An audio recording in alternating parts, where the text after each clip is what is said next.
Bonsoir à tous et merci d'être si nombreux à cette conférence qui prouve qu'on a eu raison de la maintenir en dépit des circonstances un peu particulières d'aujourd'hui. Je suis très heureux d'inaugurer avec vous ce nouveau cycle des conférences du jeudi soir à Malaquais.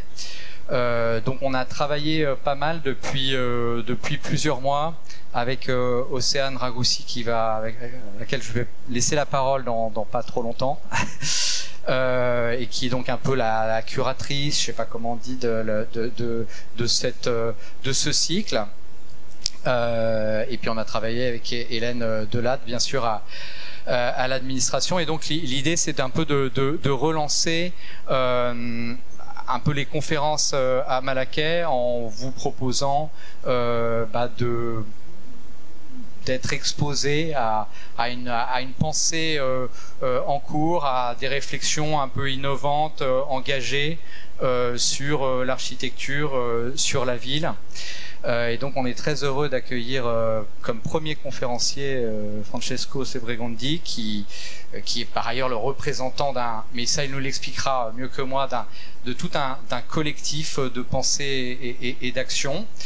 Je pense que dans le contexte actuel, qui est un contexte quand même de crise, où on se pose plein de questions sur l'avenir de l'architecture et au-delà, ça tombe finalement particulièrement bien d'inaugurer ce cycle de conférences, parce qu'on a besoin de se projeter, on a besoin de penser le monde d'après. Et voilà, c'est ce qu'on essaye de faire. Et on pense que une école d'architecture, ça doit être un lieu de transmission, mais ça doit être aussi un lieu de diffusion du savoir et de la connaissance qui est en train de se construire. Donc au-delà, y compris des étudiants de l'école. Et donc c'est ce qu'on ambitionne aussi d'être au centre de Paris à Malaquais.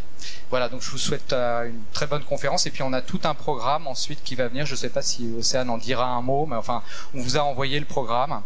Et ça n'est qu'un début puisqu'on a un premier semestre, mais il y aura 6 conférences par semestre, donc l'année prochaine aussi également. Voilà. Merci à tous d'être là. Et je laisse la parole à Océane.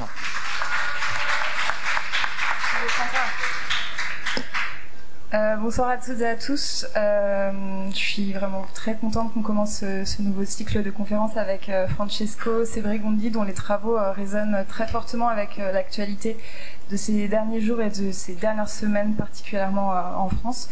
Mais avant tout, je pense que la situation dans les écoles d'architecture n'a échappé à personne, mais je vais laisser la parole à Ulysse qui voudrait dire quelques mots sur ce qu'il se passe dans les écoles en ce moment.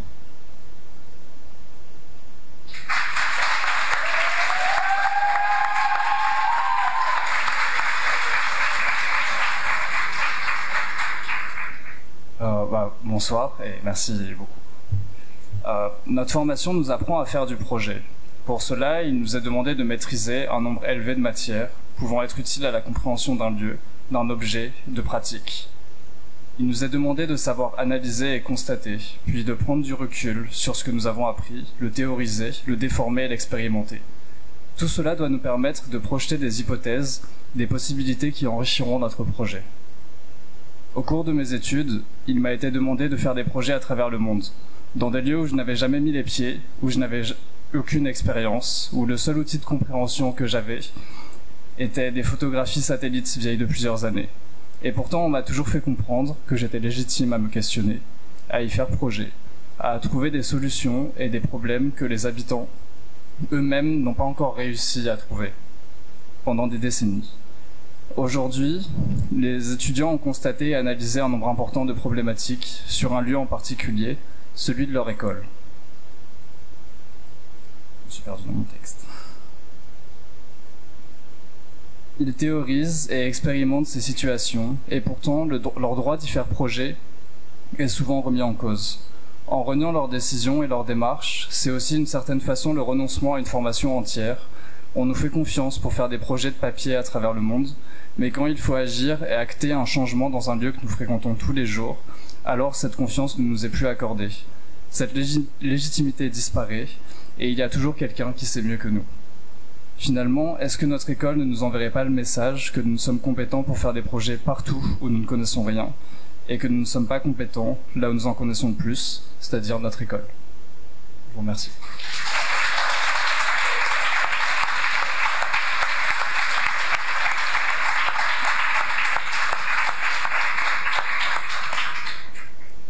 Alors, pour vous expliquer un peu le contexte de ces conférences, depuis l'été dernier, il y a un comité curatorial qui a été créé à l'école, qui est composé d'enseignants et d'enseignantes de Malaquais.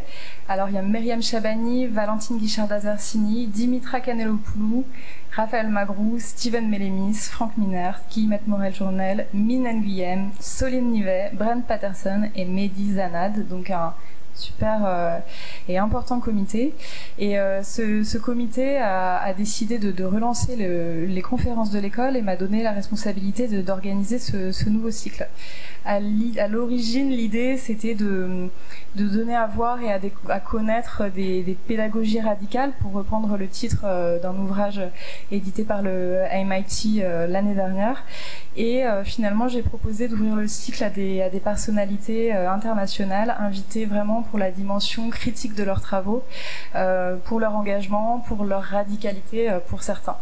Et donc, ils et elles vont nous parler pendant plusieurs semaines d'autres reliefs architecturaux qui ne sont pas forcément des reliefs formels ni esthétiques, mais des reliefs sociaux, constructifs, écologiques et bien sûr politiques. Donc c'est d'autres manières d'envisager, d'enseigner, d'apprendre, de voir l'architecture et d'exercer l'architecture, qui rejoint des préoccupations dont on discute particulièrement en ce moment dans les écoles, donc qui concernent le rôle et les responsabilités des architectes. Donc j'espère que c'est des sujets qui viendront nourrir aussi les débats qui sont en cours. Et donc on reçoit ces prochaines semaines Sename Kofi Agbojinou dans 15 jours, le 20 avril, qui vient nous parler de néo-vernaculaire et de technosciences. Ensuite on reçoit Samia Eni qui vient nous parler des histoires des environnements bâtis, détruits et imaginés à partir particulièrement de ses travaux sur la guerre d'Algérie. On reçoit Charlotte Malterbach le 25 mai qui vient de nous parler de son moratoire sur les nouvelles constructions. Elle propose de suspendre la construction neuve. Et on reçoit, pour terminer, Gilles Delalex et Georgie Stanichev, qui sont en train de concevoir le pavillon français pour la Biennale de Venise et qui seront à l'école le 8 juin. Donc l'idée, c'est d'associer vraiment les départements des pédagogiques de l'école et de renforcer les liens entre ces départements et puis nos invités et l'extérieur de l'école. Et donc pour cette conférence aujourd'hui, on a associé le département PASS avec Soline Nivet qui va bientôt introduire la conférence, qui est architecte, historienne, chercheuse HDR et qui va nous parler dans un instant, et le département Digital Matters avec Emilien Christia, qui est normalien, architecte, docteur en architecture et qui a écrit une thèse sur le projet architectural et la modélisation BIM. Voilà. Quelques merci. Déjà, merci beaucoup au comité pour leur soutien. Merci à Jean-Baptiste de Froment. Et donc, c'est Hélène Delatte qui s'est occupée de la communication de ce cycle. Maison Solide pour le graphisme. Merci à Thierry Aveline qui s'occupe de la régie et de la captation de cette conférence qui est normalement retransmise en YouTube Live si ça fonctionne. Et merci à Juliane qui va s'occuper de passer le micro et de tout un tas d'autres choses. Je laisse la parole à Soline Nivet. Merci.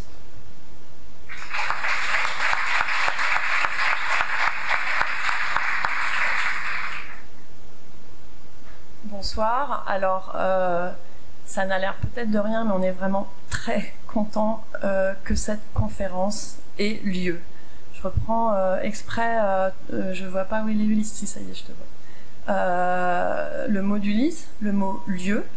Notre école, elle a été pendant plusieurs années privée de lieux parce que le Covid, parce que les travaux. Et en fait, sans les lieux dans lesquels on est ensemble, eh ben, on n'arrivait plus ni à se retrouver, ni à penser. Et donc, il nous a semblé très important pour initier ce cycle d'inviter Francesco Sebregondi, qui justement s'intéresse aux lieux et au fait que les événements, aussi petits, aussi graves, aussi controversés qu'ils soient, prennent toujours place quelque part. Et sa manière d'être architecte, il vous l'expliquera après, c'est justement de revenir au lieu et de se poser la question du rôle de l'architecte pour éclairer des scènes qui ne le sont pas dans des moments de guerre, de conflit, de violence, en abordant les faits par leur emplacement. Francesco Sebregondi est architecte depuis 2009. Il est docteur depuis 2020.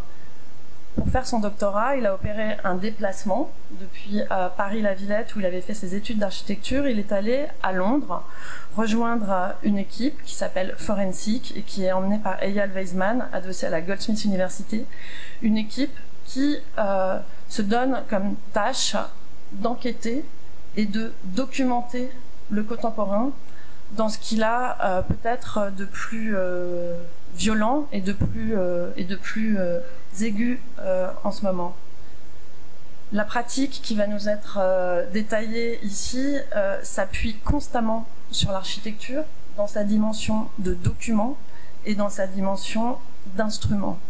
C'est quelque chose pour articuler un tout petit peu avec le département PASS qui nous tient particulièrement à cœur. Dans l'acronyme de PASS, il y a processus, architecture, situation et stratégie. C'est le S de situation sur lequel on se retrouve ici, avec l'idée que revenir au lieu, à sa matérialité, à sa configuration, c'est peut-être ce qui nous permet à nous, architectes, de prendre pleinement part dans les débats contemporains et de mettre à distance les images en les travaillant et en les transformant en documents, en les respatialisant, en permettant d'éclairer des événements controversés, violents, où se pose de manière urgente la question de la vérité des faits. J'ai fini mon introduction, mais je voudrais vous conseiller d'aller voir un film qui résonne beaucoup avec la méthode que va nous présenter Francesco ce soir. C'est un film de Christophe Cognier qui est sorti en salle il y a 15 jours et qui s'appelle « À pas aveugle ». Dans ce film, Christophe Cognier retrouve les rares photos clandestines qui ont été prises dans des camps au plus près des chambres à gaz et invente un dispositif presque artisanal où il les tire sur des grandes plaques de verre transparentes et où il s'attache à retourner sur les lieux et à retrouver les endroits exacts dans lesquels les faits se sont emplacés. La transparence de la plaque fabrique un effet qui nous questionne très profondément sur notre rapport à l'histoire, puisque ces images du passé ne sont pas opaques, mais elles permettent de voir en même temps le présent, le passé et tout ce qui nous en sépare. C'est un film extrêmement fort qui joue sur un dispositif qui a l'air très artisanal et qui reprend presque point par point la méthode que va nous exposer Francesco. Francesco, au retour de Londres, a monté Index, qui est une agence d'expertise indépendante. Je trouve intéressant aujourd'hui, dans le contexte dans lequel on est, qu'un architecte qui est docteur vienne nous parler de sa manière d'être expert et indépendant. Merci.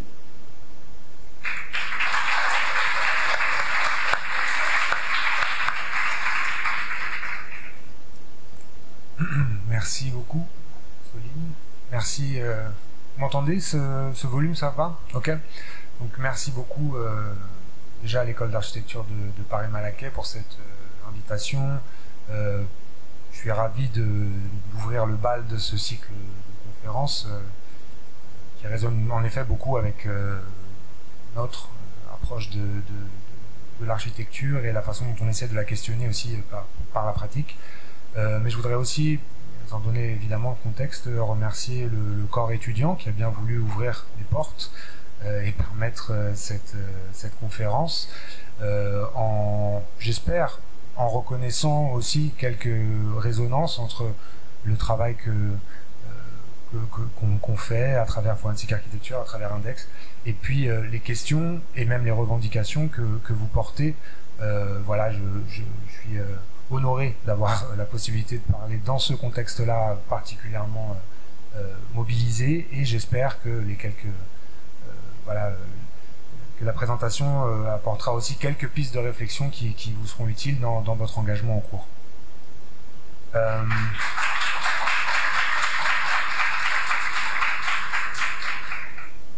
Donc justement, la présentation évoquera des situations issues du contexte international des 10-15 dernières années, donc des situations parfois assez lointaines de la nôtre aujourd'hui, mais vraiment dans le but de réatterrir sur la séquence présente et les questions qu'elle pose aussi. Voilà, quelques autres points, juste, ça a été évoqué dans la présentation, dans l'introduction, je suis ici vraiment en tant que porte-parole d'une série en fait de projets qui sont éminemment collectifs, Forensic Architecture, Index. Donc c'est pas mon travail que je vous présente, mais vraiment un travail qui ne pourrait pas exister sans un collectif derrière.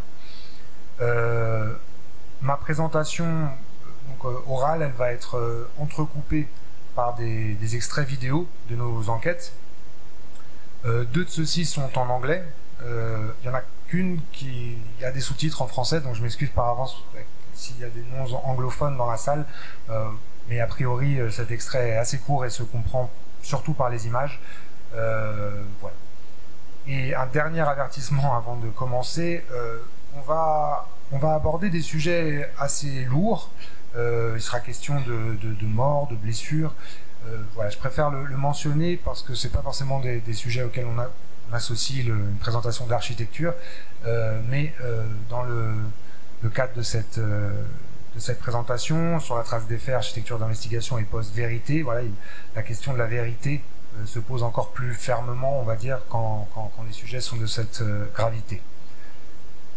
Donc, je vais commencer par vous parler un petit peu d'architecture d'investigation et ce que j'entends par là. Donc, je voudrais vraiment l'esquisser plutôt comme un champ émergent, comme une sous-discipline de l'architecture encore en cours de développement, qui fait un pas de côté par rapport à l'architecture comme champ de la conception des espaces habités. Ça vaut ce que ça vaut comme définition, mais qui se détourne un peu aussi de l'horizon constructif qu'on associe à l'architecture, et là encore pas complètement, j'essaierai d'y revenir, mais qui surtout essaye de fonctionner d'abord comme un champ de savoir. Et donc ça résonne aussi avec, je crois, l'introduction d'Ulysse sur le début de cette présentation. Vraiment revenir à cette idée d'architecture comme champ de connaissance, comme champ de savoir, comme prisme à travers lequel questionner des situations et des conditions différentes. L'origine principale, en tout cas de ce que je vais vous présenter, cet axe, on va dire, de l'architecture d'investigation, c'est le projet de recherche Forensic Architecture, qui est basé encore aujourd'hui à la Goldsmiths University de Londres, qui a démarré en 2011 à l'initiative d'Eyal Weizman, qu'on voit ici à l'écran. L'hypothèse de départ, c'était d'explorer comment les outils et les savoirs propres à l'architecture pouvaient être employés pour enquêter sur des allégations de violation des droits humains, et en particulier des crimes de guerre. Et cette hypothèse, elle part du constat que la guerre, au XXIe siècle, est un phénomène éminemment urbain. On a d'un côté une urbanisation des conflits qui répond aussi à un processus parallèle qui est la militarisation de l'environnement urbain. Alors ça, c'est des processus qui mériteraient même plusieurs conférences. Je ne vais pas m'étendre là-dessus, mais je voudrais juste donner quelques éléments pour cadrer un peu la conception qui sous-tend aussi cette initiative d'enquêter sur des crimes de guerre par l'architecture. Et donc justement, dans ce contexte-là, un champ de connaissances comme celui de l'architecture, habitué à analyser la ville, à lire des formes urbaines, on s'est dit qu'il avait peut-être quelque chose à apporter pour déchiffrer les traces que la guerre laisse dans l'environnement bâti. Donc avec pour objectif de faire la lumière sur des faits, aider à dissiper ce qu'on appelle le brouillard de guerre, l'opacité qui entoure les opérations militaires sur le terrain et au final être en mesure justement de demander des comptes aux États dont les forces armées se rendraient responsables d'exactions ou de crimes de guerre. Alors, moi j'ai rejoint le projet en 2011 alors qu'il démarrait vraiment son activité et peu après justement la fin de mes études d'architecture à Paris. Et la première enquête dont j'ai été responsable en 2012, elle concernait l'usage de munitions au phosphore blanc par l'armée israélienne dans la bande de Gaza, en Palestine, lors de l'opération militaire Plomb durci de 2008-2009. Je vais vous présenter ce premier extrait vidéo qui est une sorte de résumé de l'enquête et de ses enjeux, mais qui passe surtout par l'interview des avocats qui ont plaidé le rapport qu'on a produit à la Cour suprême israélienne. You cannot take the case out of a context, and the context was the 2008-9 CAST-led operation in Gaza, in which, according to the figures of human rights organizations, about 1,100 people were killed, 400 of them children or something of that sort. I don't know exactly by heart the numbers. And use of white phosphorus was documented heavily by different international and Palestinian and Israeli human rights organizations. White phosphorus is a substance that when comes in touch with, exposes to oxygen, it burns. And I think that the use of white phosphorus was to intimidate, to scare, and to burn down some civilian objects.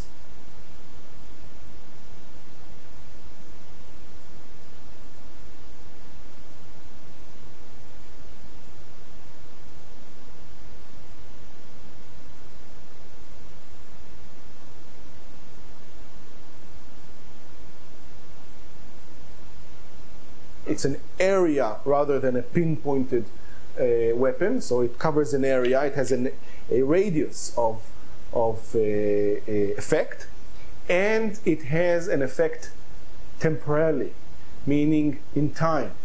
While a regular conventional bomb hits and then explodes, the white phosphorus continues to burn, and sometimes it burns for days. We did not want the case to be a case in which the use in Gaza would be adjudicated, because this is a post facto case and the court would never agree to adjudicate it. What we wanted is, having the experience of Gaza, getting a remedy that will prohibit the use of white phosphorus in the future. And the case revolved around the question of whether there is a legitimate use of white phosphorus munition in a civilian area, in an area that is inhabited by civilians. What we wanted to show with the spray, the sort of range that the white phosphorus has when it hits the ground, is to show that this is, by definition, a weapon that cannot distinguish. And what we mean by distinguish is distinguish between civilians and legitimate military targets.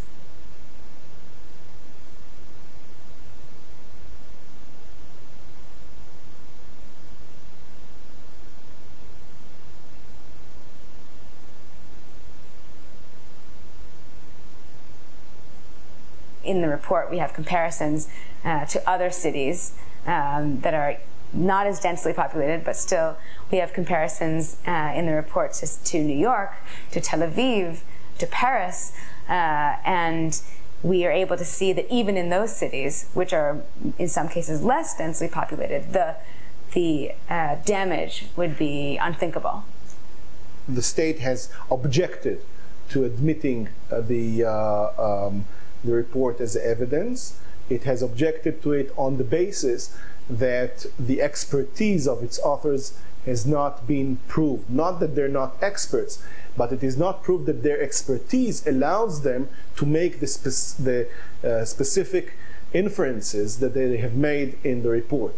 The military prosecution did everything it could to try and discredit this report, and to try and push it out of the realm of expertise. And that was a battle that we had to fight that we weren't anticipating. The court still saw it, and that is something. That's a lot, in fact. We got the military to see it. We got the legal team that represents the military to see it, and we managed to at least get 3 Supreme Court judges to review that material. And those are the same Supreme Court judges who then later gave us what we think is a very favorable ruling.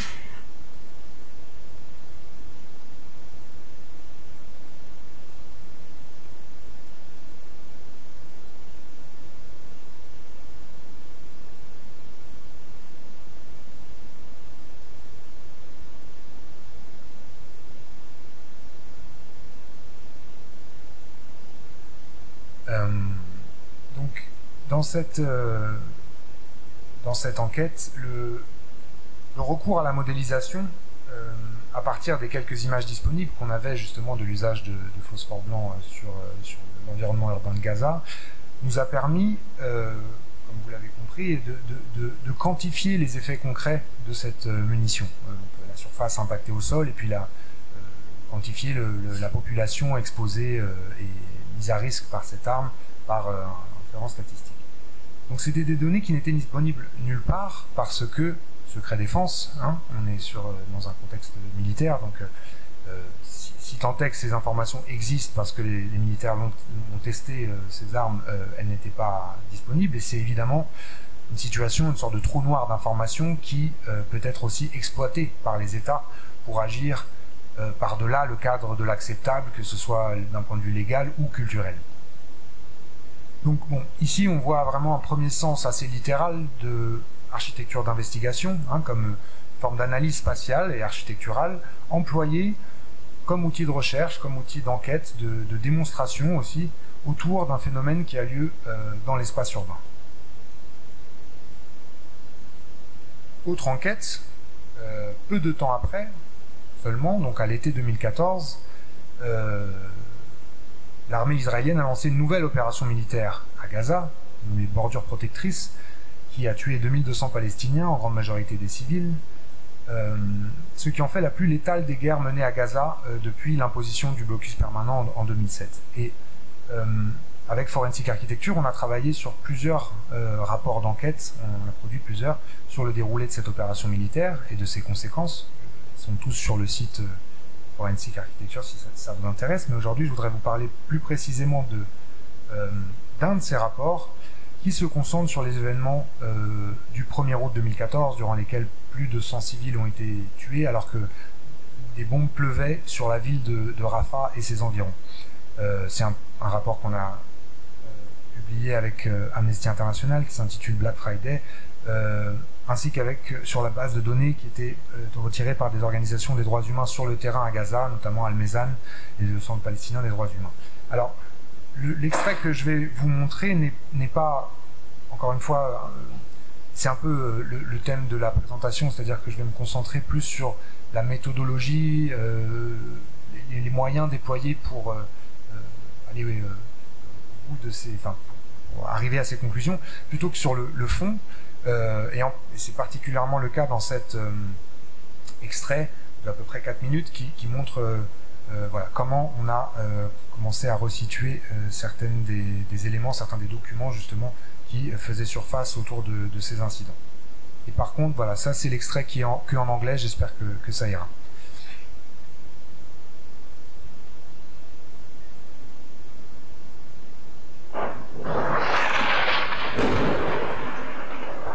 This is the bombing of the Tunnel neighbourhood, the deadliest attack of the 1st of August 2014. We have collected hundreds of images and videos from Rafah by witnesses who experienced the events firsthand. 3 videos capture what we suspect to be the same bombing incident.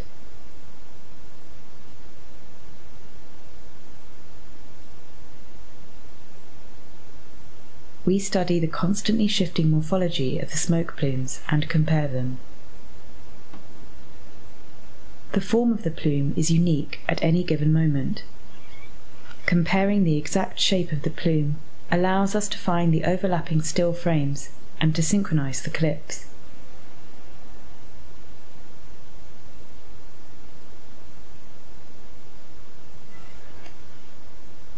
We locate the cameras on the satellite photograph. We determine the line along which the camera is located by connecting identifiable structures in the image, a water tower and a football stadium. The camera is somewhere along this line. We locate and measure other structures within the image to determine the camera's perspective and the edges of the photograph's frame.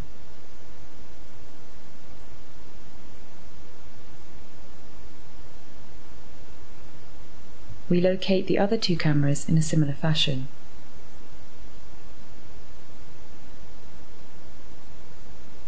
We measure the size of the smoke plume within each frame and intersect the three perspectives. The site of the strike is at the intersection of the three axes. A satellite image from after the strike confirms this location. This satellite photograph, taken at exactly 11:39 a.m. on the 1st of August, offers a rare insight into the battle as it developed. The destruction of the Tanur neighborhood is already visible on the satellite image. To determine the precise time of the strike, we use shadow analysis. In this clip, the videographer, just before shutting off the camera, zooms out to reveal the shadow lines cast on the flat roof from two columns. We use these columns as sundials.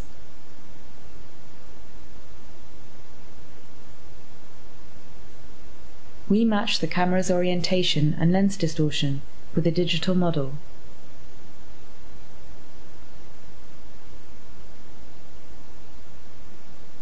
We simulate the sun's movement after calibrating it to the morning of the 1st of August 2014 in Rafah. The shadows overlap at 10:53 a.m. We verify this time by finding correlating events within our image complex. Je crois que l'extrait s'arrête ici. Donc, entre ces deux guerres à Gaza, donc 2008-2009 et 2014, pourtant au même endroit, le cadre de l'enquête se trouvait complètement transformé. Entre-temps, il s'était passé deux changements technologiques majeurs. D'une part, le début de la popularisation des smartphones et des réseaux sociaux, et de l'autre, quelque chose qui nous concerne plus spécifiquement, mais le développement de l'accès public à de l'imagerie satellitaire de haute résolution. Et ces changements se reflètent dans un renversement de la méthodologie, mais surtout de l'enjeu méthodologique autour de l'enquête. C'est-à-dire que l'enquête, la première que je vous ai montrée sur le phosphore blanc, le défi c'était la rareté des données disponibles. On devait faire avec les quelques images qui étaient tournées surtout par des organes de presse de loin, etc. L'enquête dont on vient de voir un extrait sur Rafah, le défi était opposé, on avait affaire à un excès de données. On était dans une situation où justement cet excès recréait de l'opacité aussi en quelque sorte. La question devenait comment les traiter, comment faire émerger du sens de leur masse critique et de leur enchevêtrement assez chaotique. Et là, le plan satellitaire d'une part et puis le modèle 3D de l'autre deviennent vraiment le canevas sur lequel on peut reconstruire le déroulé d'un incident. En y resituant méthodiquement les images et les données disponibles, en faisant apparaître les recoupements entre celles-ci et en distinguant les faisceaux convergents qui permettent d'établir certains faits, pas tous, beaucoup de choses se perdent évidemment, mais certains faits peuvent être du coup reconstruits et établis de manière ferme et catégorique, je dirais. Alors, je passe encore à autre chose, notre enquête, mais disons que dans la continuité, de même que cette nouvelles conditions médiatiques autour justement des smartphones, des réseaux sociaux, de la montée exponentielle de la quantité d'images et de données disponibles qui circulent, n'a fait que s'affirmer, se renforcer, s'accélérer depuis 2014. Il s'est trouvé que les techniques d'architecture d'investigation qu'on était en train de développer au sein de Forensic Architecture se montraient particulièrement utiles en réponse à cette situation, et que leur applicabilité ne se limitait pas à l'analyse de conflits armés en zone urbaine. Mais ces mêmes techniques pouvaient être utilisées pour éclairer un très grand nombre de situations, d'incidents, de controverses.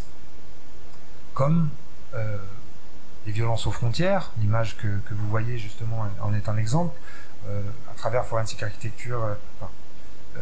Forensic Architecture a mené plusieurs enquêtes sur justement la situation de violence aux frontières de l'Europe, en particulier les frontières maritimes, la mer Méditerranée, la question de l'absence de secours et autres violences contre des migrants qui traversent la Méditerranée pour rejoindre l'Europe, en particulier à travers une unité qui maintenant est aussi autonome de Forensic Architecture, qui s'appelle Border Forensics et qui est dirigée par Charles Seller et Lorenzo Pezzani. Donc, parmi justement ces autres formes de violences controverses sur lesquelles on a pu commencer à travailler, violences aux frontières, je viens d'en parler, les violences environnementales, il y a aussi beaucoup de cas, d'affaires, d'enquêtes qui dézoomaient aussi, qui commençaient à utiliser ces techniques sur d'autres échelles, en particulier justement en mobilisant l'analyse d'imagerie satellitaire. Ici, c'est une image issue d'une enquête relativement récente sur l'implantation de l'industrie pétrochimique en Louisiane, là où étaient précédemment implantées de nombreuses plantations esclavagistes, et qui expose aujourd'hui les populations principalement noires habitant la région à des concentrations de particules et de gaz toxiques qui sont à long terme mortelles et qui du coup posent aussi la question de la continuité d'une certaine violence à la fois raciale et environnementale dans cette région. Violence environnementale et également violence policière, par exemple. Ici, on a une image qui est extraite d'une enquête sur la mort de Mark Duggan, un jeune homme noir abattu par la police à Londres en 2011, dont la mort avait d'ailleurs déclenché une vague de révolte sans précédent au Royaume-Uni, dont je me rappelle personnellement. Et voilà, sans rentrer dans... C'est vraiment pour vous évoquer des thèmes, si on veut, mais juste pour expliquer un petit peu la présence de ce casque de réalité virtuelle. Ici, c'était pour analyser le champ de vision des différents policiers présents, dont on avait reconstitué les positions, afin de tester et vérifier leurs déclarations concernant ce qu'ils disaient avoir vu ou ne pas avoir vu. Donc c'est un usage de la réalité virtuelle à des fins, encore une fois, d'investigation. Et donc, dans cette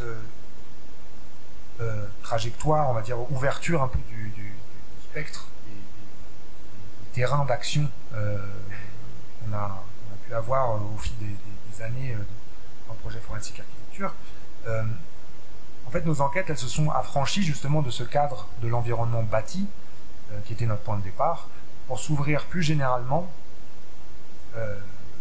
à un travail sur l'environnement médiatique, au sein duquel se produisent les événements contemporains. Cet environnement médiatique, on en étudie l'architecture, donc la forme des relations qui le composent, à des fins de vérification de ce qui s'est effectivement passé. Cette image, elle est extraite de la dernière, je crois, enquête de Forensic Architecture sur l'incendie dans le camp de réfugiés de Moria en Grèce en 2020. Voilà ce que j'avais à dire un peu pour cette introduction sur la notion d'architecture d'investigation, et je voudrais maintenant parler plutôt de celle de contre-expertise. À la base, je ne sais pas si je l'ai dit, je vais le redire si jamais, donc Forensic Architecture, c'est un projet de recherche universitaire qui a été financé par le Conseil européen de la recherche, et le cadre dans lequel nous avons obtenu ces financements était celui des droits humains, plus précisément de l'enquête sur la violation des droits humains, du droit de la guerre, etc. Et c'est ce cadre qui nous a amené à poursuivre l'exploration et le développement des techniques d'investigation, d'architecture d'investigation, principalement autour et par l'enquête sur des cas de violence d'État et de violence d'autres institutions de pouvoir. Pourquoi? Parce que, bon, d'une part, ces institutions, c'est parce que ces institutions aussi puissantes ont les moyens de commettre les exactions et les violences les plus graves dans certains cas, mais aussi parce que c'est dans ce genre de contexte que la manifestation de la vérité, pour utiliser un terme juridique, est la plus difficile. Dans des situations où ni les témoignages, ni les éventuels documents, images d'un événement ne suffisent à eux seuls à dissiper une controverse publique et à établir un récit partagé des faits, la question qu'on se posait, c'est est-ce que le recours à cette architecture d'investigation pourrait un peu jouer ce rôle, ou débloquer certaines de ces situations.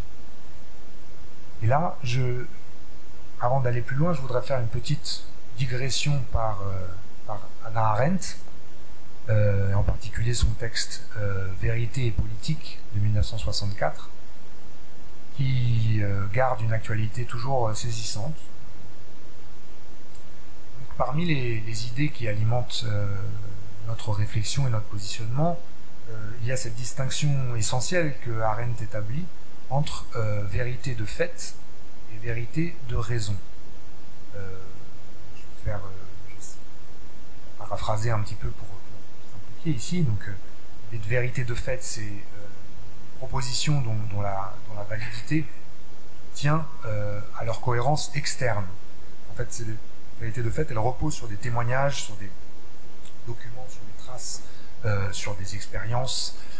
À l'inverse, la vérité de raison, sa validité tient à sa cohérence interne.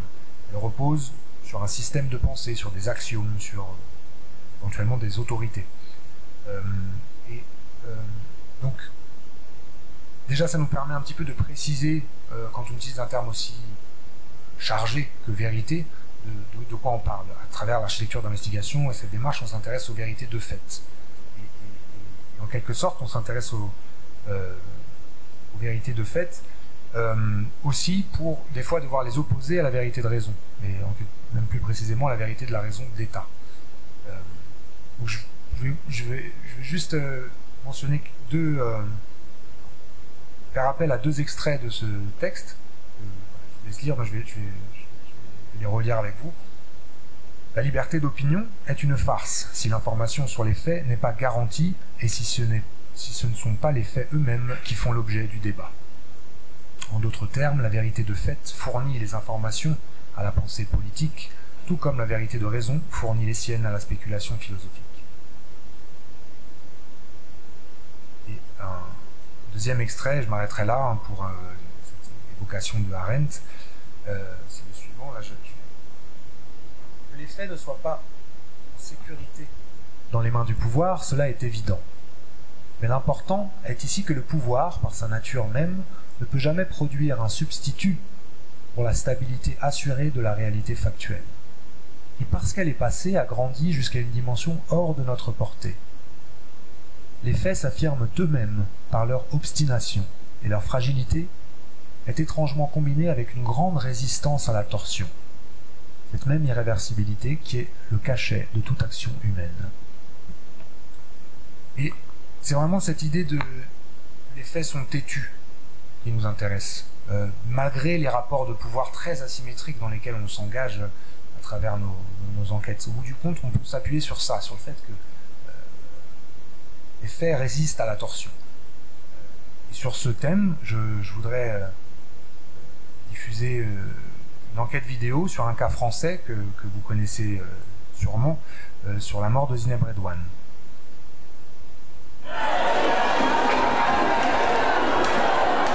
Samedi 1er décembre 2018, dans le quartier Noailles à Marseille.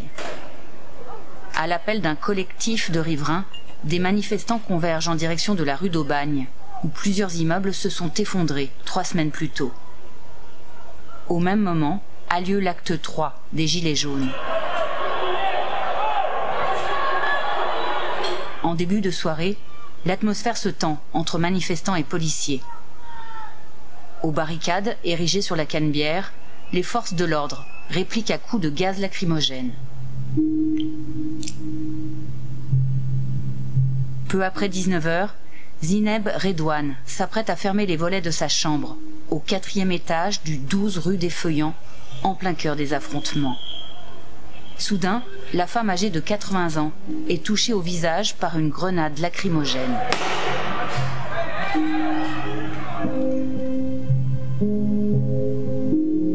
Le lendemain, Zineb Redouane décède à l'hôpital marseillais de la Conception.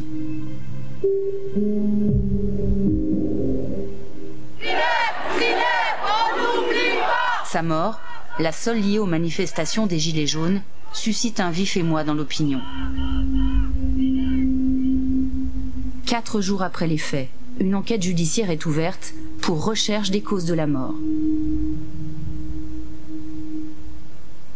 Au cours de l'enquête, le commandant des CRS mis en cause a refusé de livrer l'arme à l'origine du tir. Sur les 5 policiers porteurs d'un lance-grenade au moment des faits, aucun n'a reconnu son implication.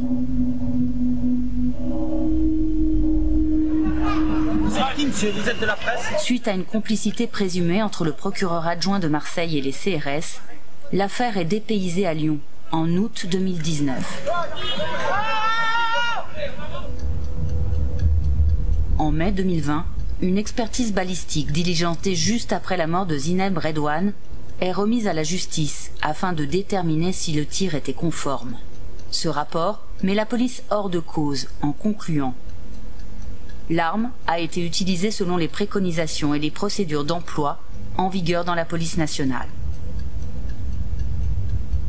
À l'aide du rapport balistique, mais aussi d'images de vidéosurveillance, de vidéos partagées sur les réseaux sociaux et d'une modélisation 3D des événements, Disclose et Forensic Architecture ont réalisé une contre-expertise des faits.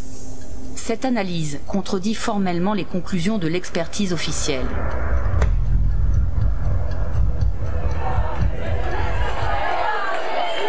Le soir des faits, une caméra de vidéosurveillance installée à l'angle de la Canebière et de la rue Longue des Capucins enregistre la scène. Les images qui suivent sont extraites d'un rapport d'enquête de l'IGPN, la police des polices.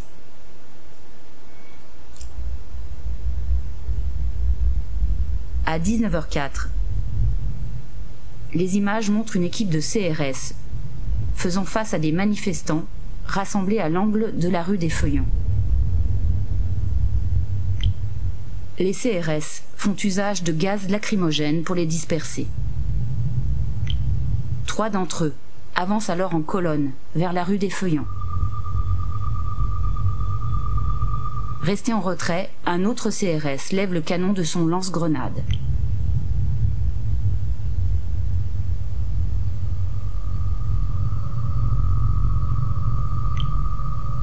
À 19h04 et 57 secondes, il tire un coup de feu.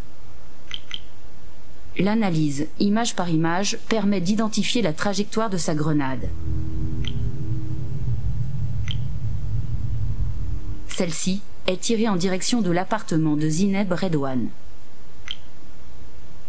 L'auteur du tir remonte ensuite sur le trottoir pour laisser passer un camion de pompiers.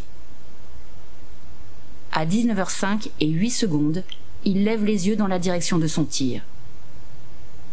12 secondes plus tard, il regarde toujours dans cette direction. Dans les instants qui suivent, le tireur et son équipe commencent à remonter la Canebière. À 19h06 et 17 secondes, il passe dans le champ d'une deuxième caméra.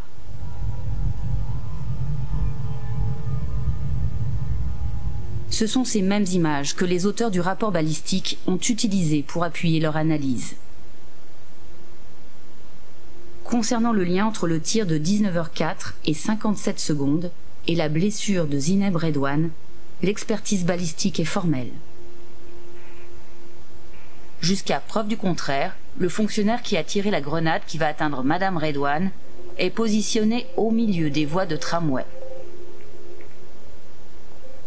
Grâce à une modélisation détaillée des lieux, nous sommes en mesure de reproduire précisément l'angle de vue de la caméra ayant capturé ce moment clé.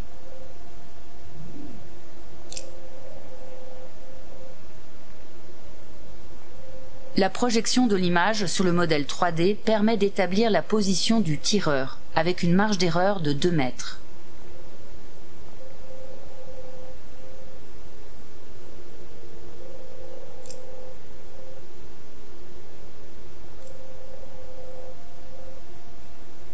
Au moment du tir qui va atteindre Zineb Redouane au visage, le policier se trouve quelque part dans ce cercle.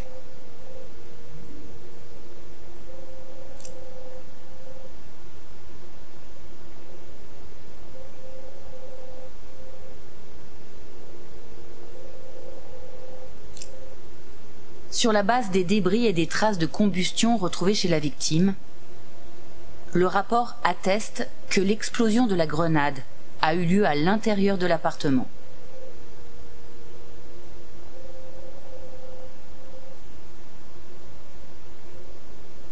Il affirme également que la munition est une grenade lacrymogène de type MP7, munie d'un dispositif de propulsion à retard de type DPR-100.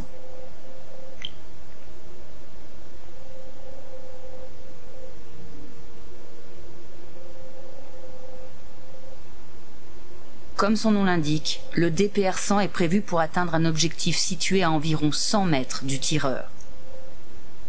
Or, depuis sa position, le tireur fait face à plusieurs immeubles de la rue des Feuillants, tous situés à une distance d'à peu près 30 mètres.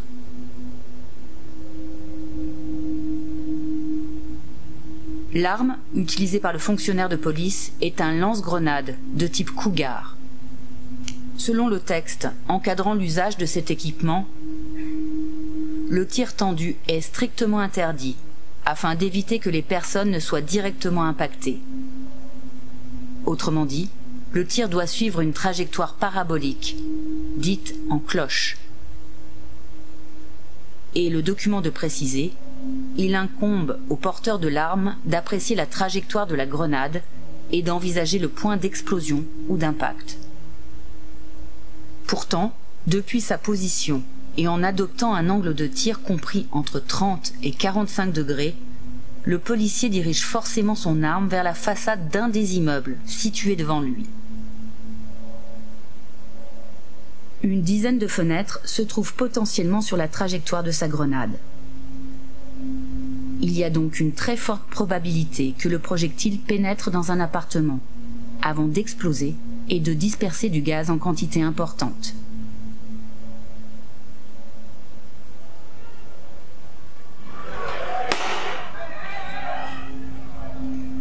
Dans les faits, le projectile a heurté la partie supérieure du corps de Zineb Redouane au bout de 37 mètres.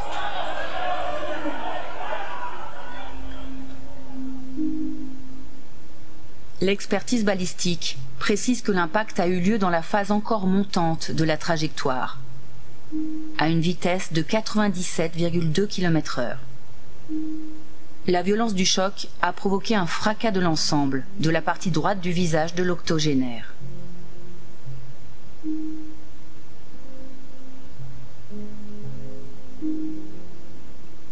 La victime a également inhalé une très grande quantité de gaz lacrymogène, la grenade MP7 étant prévue pour évacuer un espace extérieur d'environ 1000 m².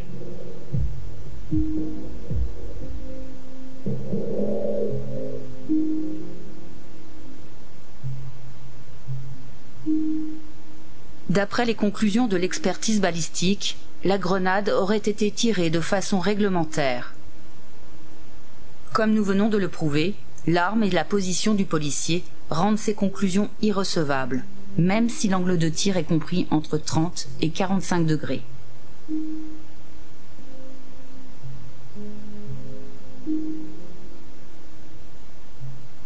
L'utilisation du Cougar s'effectue sous le contrôle d'un superviseur. Celui-ci, comme l'indique le cadre d'emploi déjà cité, a pour rôle d'évaluer la situation d'ensemble et d'alerter sur les conditions environnementales susceptibles de rendre le tir inopérant ou dangereux. Dans ce cas précis, la modélisation 3D de l'environnement démontre précisément l'existence du danger au moment du tir. La justice doit encore se prononcer sur les conclusions du rapport balistique remis en mai dernier. Selon notre enquête, la responsabilité du tireur et de son superviseur dans la mort de Zineb Redouane reste clairement engagée.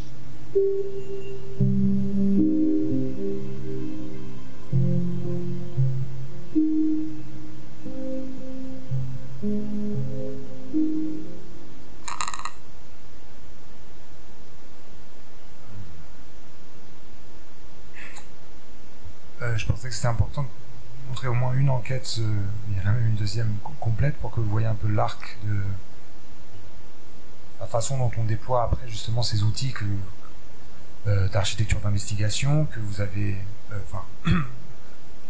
on a commencé à voir et qui ont leur origine justement sur des enquêtes dans des situations de conflit armé, puis justement se déploient dans toute une variété d'autres contextes. Donc là, on a un cas assez précis, enfin je veux dire assez très directement relié à cette notion de contre-expertise. Et je voudrais dire quelques mots dessus, justement, en dézoomant un petit peu de l'enquête Zineb Redouane, mais juste sur la question de l'expertise et de la contre-expertise. Donc dans un monde qu'on dit complexe, le discours de l'expertise devient de plus en plus important. C'est celui qui permet de trancher toute une série de controverses. En effet, le principe de l'expertise, c'est de faire appel à la science, à la technique, pour dégager des faits, pour produire des affirmations objectives qui, a priori, mettent tout le monde d'accord dans une société dite rationnelle.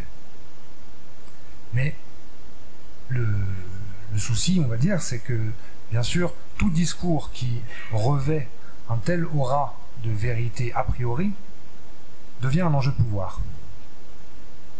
Et bien souvent, dans la sphère publique, la dimension scientifique de l'expertise se retrouve écartée ou abandonnée au profit de l'invocation de la figure de l'expert. Et le discours de l'expertise, dont la véracité est censée être garantie par la démarche scientifique, transparente, vérifiable, voilà, par définition, devient à l'inverse un argument d'autorité, où le statut de l'expert devient gage de vérité. Alors, c'est des choses auxquelles on est peut-être intuitivement assez tous au courant, mais je pense que c'est important de bien, comment dire, démonter cette mécanique pour pouvoir voir où est-ce qu'on intervient là-dedans. Et justement, ce dévoiement de l'expertise, il se produit partout dans nos sociétés où le registre du discours scientifique est culturellement dominant. Et donc, y compris dans le discours que les États entretiennent sur leurs propres actions, en particulier dans les cas où ils sont mis en cause. À travers certains de ces agents auxquels l'État confère le statut d'expert, et donc l'autorité pour se prononcer, l'État va pouvoir affirmer des contre-vérités, qui, une fois validées par ses propres institutions, occupent la place d'une vérité publique. Je dis l'État, mais n'importe quelle institution de pouvoir peut fonctionner comme ça d'ailleurs. Là, c'est juste par rapport au type de démarche sur lesquelles qui est la nôtre. Et donc pour faire face à cet enjeu, une idée qui sous-tend la démarche de Forensic Architecture, mais aussi de l'ensemble des structures qui aujourd'hui pratiquent l'architecture d'investigation, et je vais en parler, elles ont commencé à être plusieurs, dont Index, dont je vais aussi parler juste après. Une idée qui sous-tend tout ça, c'est l'idée de retourner le regard de l'expertise. C'est-à-dire de se réapproprier, du point de vue de la société civile, les moyens et les techniques de l'expertise, afin d'examiner, par exemple, les violences commises ou les mensonges prononcés par les États, par les institutions du pouvoir elles-mêmes. En quelque sorte, il s'agit, une fois qu'on a compris la faille ou les failles du discours de l'expert, il y a peut-être aussi une tendance qui est celle de simplement refuser l'expertise, de refuser de s'y frotter, de la considérer comme justement quelque chose qui est un discours éminemment hiérarchique, autoritaire, etc. et donc de s'en écarter. Le choix qu'on a fait, c'est un choix assez pragmatique au fond, c'est en voyant à quel point l'expertise, le discours de l'expertise a un poids déterminant aujourd'hui, il s'agit peut-être de ne pas le laisser, de ne pas l'abandonner, mais le réinvestir et se le réapproprier et revendiquer en quelque sorte voix au chapitre dans ce discours. Et donc, tout ça, au fond, c'est une démarche très classique de constitution d'un contre-pouvoir. Il nous semble critique d'être en mesure, face au pouvoir de l'expertise officielle ou instituée, d'opposer collectivement une contre-expertise qui ramène le débat sur le terrain de la science, des arguments, des contre-arguments vérifiables, etc. Et c'est dans ce contexte qu'est né Index en 2020 en France, qui est donc juste une extension autonome de Forensic Architecture, qui opère comme laboratoire d'expertise indépendante et ONG d'investigation, qui enquête sur les violences d'État en France. Depuis la France et dans une perspective d'ancrage durable au sein des luttes contre les abus du pouvoir institutionnel en France. Donc en réseau aussi avec toute une série d'autres acteurs, structures, ONG, journalistes, avocats, collectifs, communes, voilà. Donc cette idée de réappropriation de la notion d'expertise, elle est vraiment centrale au projet. Le nom Index provient à la base de la contraction de Independent Expertise, expertise indépendante. Et sur ce thème, je voudrais vous présenter, et ça va être la dernière vidéo, et donc on approche de la fin de cette présentation, je ne sais plus niveau temps, mais notre première enquête avec Index, donc elle est assez courte, elle dure que 6 minutes, sur les circonstances de la mort de Guy Camara. 16 janvier 2018, Épinay-sur-Seine. Vers 23h55, un véhicule s'encastre dans un fast-food situé rue de Paris. Son conducteur, Guy Camara, 26 ans, vient de prendre une balle dans la tête alors qu'il tentait d'échapper à une interpellation par la police. Il décède le lendemain. Une enquête est ouverte, mais celle-ci conclut à un non-lieu. Le policier, auteur du tir, invoque l'état de légitime défense. Il aurait tiré alors que le véhicule lui fonçait dessus. Au cours de l'enquête judiciaire, aucune reconstitution des faits n'a été réalisée. En partenariat avec le média d'investigation Disclose, nous avons mené une contre-enquête à partir de modélisation 3D.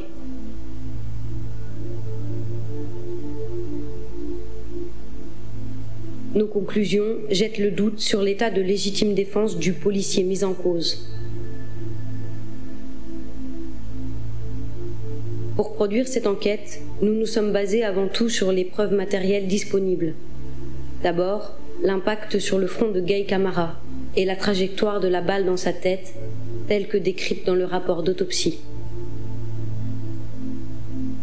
La trajectoire balistique est oblique de l'avant vers l'arrière, très discrètement du bas vers le haut, et franchement de la gauche vers la droite, puis fait un ricochet sur la face interne de l'écaille temporale droite, et opère un changement de direction.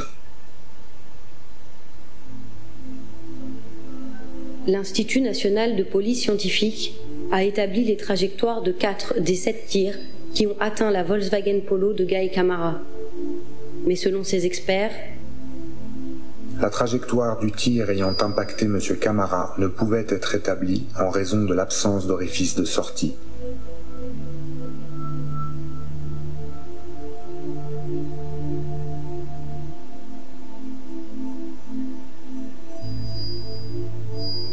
À l'inverse, nous affirmons qu'il est possible d'établir la trajectoire de ce tir. Pour cela, nous avons exploré différentes positions du conducteur dans le véhicule et trouvé celle qui aligne les impacts établis par l'autopsie avec l'orifice d'entrée sur le pare-brise. Nous avons également procédé à la modélisation détaillée des lieux de l'incident.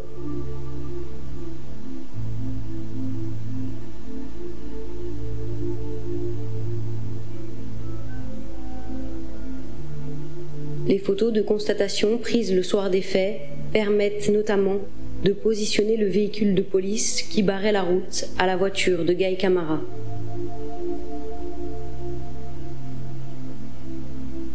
le parcours de l'Apollo peut aussi être reconstitué à partir des traces de pneus qu'elle a laissées sur le terre-plein des voies du tramway.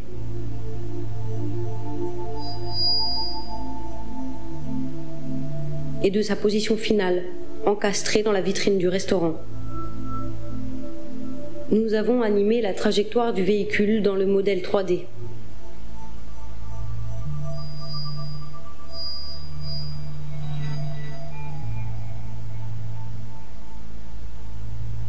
Cinq douilles provenant de l'arme du policier mis en cause ont été retrouvées à proximité de son véhicule.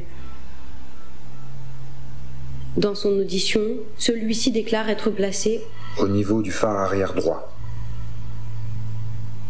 Son arme braquée vers la Volkswagen Polo lorsque celle-ci démarre brusquement.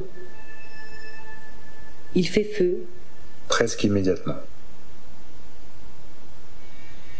En analysant le parcours emprunté par l'Apollo pour contourner le barrage, nous pouvons isoler le moment où la trajectoire balistique établie précédemment s'aligne avec la zone d'origine du tir, telle que décrite par le policier mis en cause.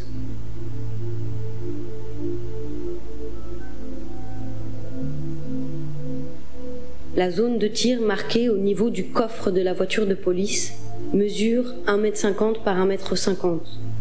Nous avons étudié les positions possibles du tireur dans cette zone et mesuré les distances de tir correspondantes. Lorsque l'Apollo se trouve à moins de 9 mètres de la zone de tir décrite, une ligne de feu dégagée s'ouvre aux policiers pour effectuer le tir qui atteindra le pare-brise. Cette ligne de feu potentielle reste ouverte tant que l'Apollo se trouve à plus de 5 mètres de la zone de tir.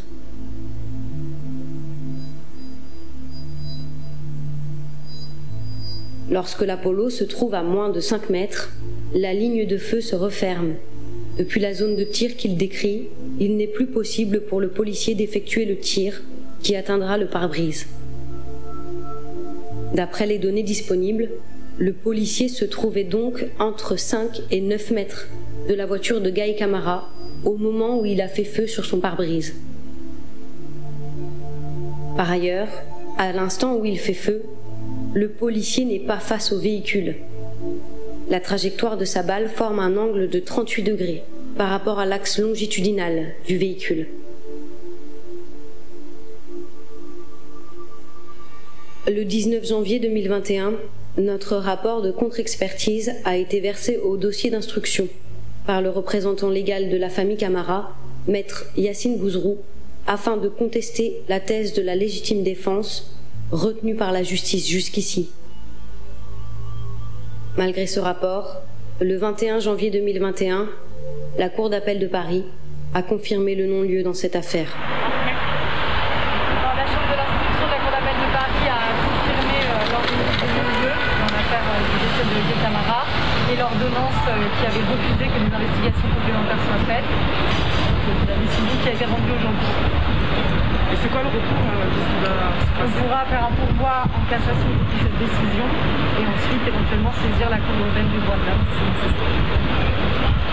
Ils n'ont pas tenu compte de l'expertise des scientifiques.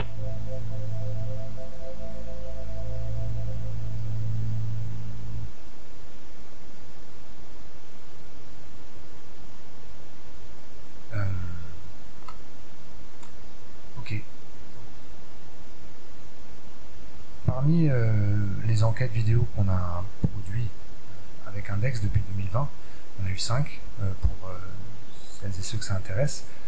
J'ai choisi celle-ci pour plusieurs raisons. D'une part, parce qu'elle montre, encore une fois, je pense assez bien, le rôle de la modélisation 3D comme outil d'investigation et pas simplement comme outil de visualisation.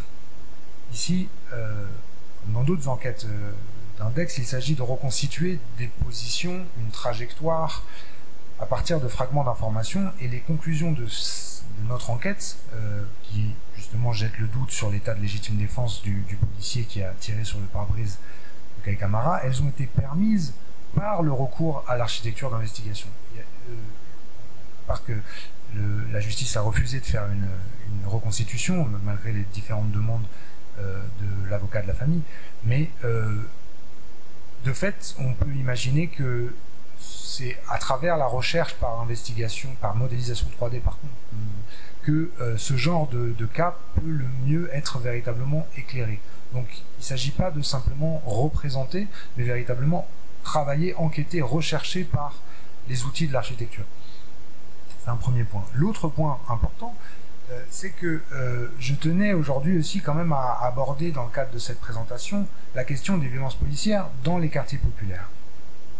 Parce que les violences policières sont revenues ces dernières semaines, ces derniers mois au centre du débat public, parce qu'on voit beaucoup d'images de personnes blessées, violentées en manifestation, et c'est évidemment très important, et je pense bien qu'on en parle, que ça fasse débat. Je crois qu'on est à 4e personne mutilée depuis le début du mouvement social de 2023 par les armes du maintien de l'ordre. Mais il y a aussi quelque chose de gênant. Parce que, comme pendant la séquence des Gilets jaunes, au fond, il semblerait que les violences policières ne fassent véritablement débat que quand elles touchent une population majoritairement blanche qui participe aux manifestations. Alors que la violence et le harcèlement policier d'ordre quotidien dans les quartiers populaires, dont sont victimes les habitants majoritairement racisés, et qui fait statistiquement plus de victimes et de blessés graves, ne parvient pas à susciter autant d'indignation, ne fait certainement pas les gros titres. Donc, je pense, voilà, c'est important quand je parle à un groupe aussi mobilisé sur, j'imagine, pas que les questions de l'architecture, mais aussi sur dans le mouvement social en cours, et donc aussi par rapport au problème de la violence, de la répression, auquel on sont tous face quand on participe à ce mouvement. Je pense que c'est toujours très important de faire en sorte de ne pas invisibiliser les formes de violence policières qui, pour le coup, ne sont pas forcément intermittentes dans l'espace public, mais qui font partie d'une constante et qui ont été normalisées. Donc voilà, je pensais que c'était important de toucher ce point. Les porte-paroles du maintien de l'ordre se prévalent régulièrement de n'avoir fait aucun mort depuis 2018, depuis le mouvement des Gilets jaunes et depuis, ce à quoi on peut opposer les cas de Zineb Redouane qu'on a vu, ainsi que le cas de la mort de Steve Mayakanisso. Mais au-delà de ça, en comparaison, rien qu'en 2022, les tirs policiers sur des véhicules en mouvement ont fait 13 morts. La plupart ont eu lieu dans des quartiers populaires, et bien que des statistiques officielles n'existent pas, d'après nos informations, on travaille sur ces cas, la grande majorité des victimes étaient des personnes racisées. Donc ça nous permet aussi de prendre un peu la mesure de l'échelle de la violence qui est déployée dans ce contexte-là. J'en ai fini avec ce point. Ok, donc index, j'en ai touché mot, c'est une forme d'organisation qui zoome sur la situation en France, qui est ancrée dans ce contexte local, spécifique, qui essaie de mener une action durable dans ce contexte, dans un réseau d'acteurs mobilisés, mais c'est une structure qui opère au sein d'un réseau international de structures d'investigation architecturale et ou en source ouverte, qui s'appelle Investigative Commons. C'est un projet qui est encore naissant, mais qui est un peu le nouveau chapitre de l'architecture d'investigation après le développement. Évidemment, je ne suis pas en train de dire que Forensic Architecture est terminé, au contraire, c'est un projet qui est très actif, mais aujourd'hui, que je trouve, que j'accueille moi en tout cas d'un très bon œil et qui je trouve très inspirant, c'est que on est en train de voir un essaimage en fait de cette organisation originelle en un réseau décentralisé de structures qui sont plus directement qui se chargent de travailler sur des champs plus spécifiques et qui s'ancrent localement dans des contextes. Donc on peut imaginer justement voilà, un développement de l'usage, de l'utilité et de l'importance de l'architecture d'investigation à travers ce processus en cours. Et je terminerai cette présentation en évoquant justement cette idée, on parlait d'Investigative Commons, cette idée de commun appliquée justement à la vérité, penser à la vérité en tant que commun. Je vais commencer par un tout petit retour en arrière. En 2014, la publication du premier ouvrage de Forensic Architecture, collectif évidemment, sous-titré « L'architecture de la vérité publique ». Titre un peu pompeux, je vous l'accorde, mais je vais parler qu'est-ce qu'on voulait dire par là. Ça, c'était, on a publié ouvrage avant que l'anxiété autour des fake news et de la condition de post-vérité n'éclate au grand jour dans la sphère publique et médiatique contemporaine. Car c'était avant aussi que les conséquences géopolitiques majeures ne leur soient au moins en partie imputables. Je parle de 2016, le vote du Brexit et l'élection de Donald Trump, par exemple, qui ont beaucoup accéléré le discours et le questionnement autour de fake news, faits alternatifs, et le terme de post-vérité en particulier. Et donc, c'est comme si c'était un peu un reality check, quoi. Clairement, l'augmentation exponentielle de la quantité d'informations disponibles, de sa vitesse de circulation dans notre quotidien, n'a pas produit, comme certains l'imaginaient, une société mieux informée, un monde plus transparent. Bien au contraire, à beaucoup de points de vue, c'est l'inverse. Nous vivons, les nouveaux médias se sont aussi largement retournés contre nous, en quelque sorte, en produisant une fragmentation des sociétés dans une multiplicité de bulles autonomes. On a beaucoup parlé avec cette question de bulles de filtre, etc. Tout ça, ça fait beaucoup d'ombre à l'idée même d'une vérité publique, collective, partagée. Et du coup, quand on parle d'architecture de vérité publique, et on parle encore, on essaye de souligner le fait qu'en réalité, d'une part, aucune vérité n'est évidente. L'accès à la vérité est jamais immédiat, ni avec les anciens médias, ni avec les nouveaux. Et qu'au contraire, la vérité, c'est plutôt le résultat d'un processus de construction, justement. La vérité se forme et se déforme dans l'arène politique, publique, comme produit d'une opposition constante entre des affirmations contradictoires et des modes de discours différents. Et donc cette idée de post-vérité que j'évoque même dans le titre de cette conférence, je l'entends ici comme englobant tous les processus qui aujourd'hui érodent les conditions de possibilité en fait d'une vérité publique, qui soit vérifiable, transparente, fondée sur des critères partagés.